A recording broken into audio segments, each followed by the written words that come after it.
So technology is obviously very important to us here at Microsoft, but in working with you guys at Lotus Formula One and just hearing about how important technology is both personally and professionally to you, it was fun when you guys brought this in, and I was thinking just about how you connect with the car, because we've got the sophisticated car with all the technology, and somehow you, Jérôme, have to control that thing.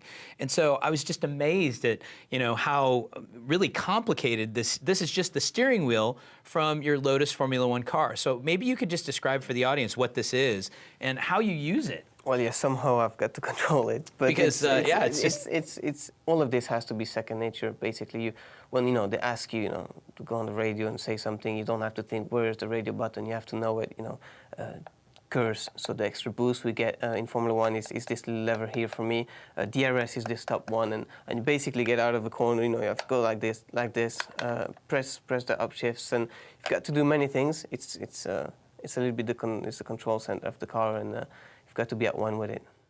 It's a little bit different than what we've become used to. We have this great Xbox controller, and yours is just a little bit more sophisticated. But I would imagine as soon as you get used to it, whether it's this platform or that one, you finally get to a place where you just really become one with that device. Exactly. I think, it's the same principle, obviously brought to another level with this because there's many more things to do. But the first time I got my Xbox, I had to get used to the remote control.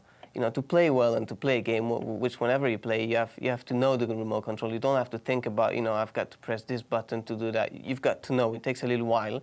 And it's the same thing with F1 car. Exactly the same thing. You just have to get used to it. Maybe it takes a little longer because there's many more things to do. And while you're doing that, you're traveling at around 300 kilometers per hour on a racetrack and speaking with the engineers and everything. But in the end, the human brain, funny enough, adapts to nearly everything. And you see this the first time you get in, the first time I got to Lotus, got to F1, you see this and you're like, how am I going to do that? I'm not used to it.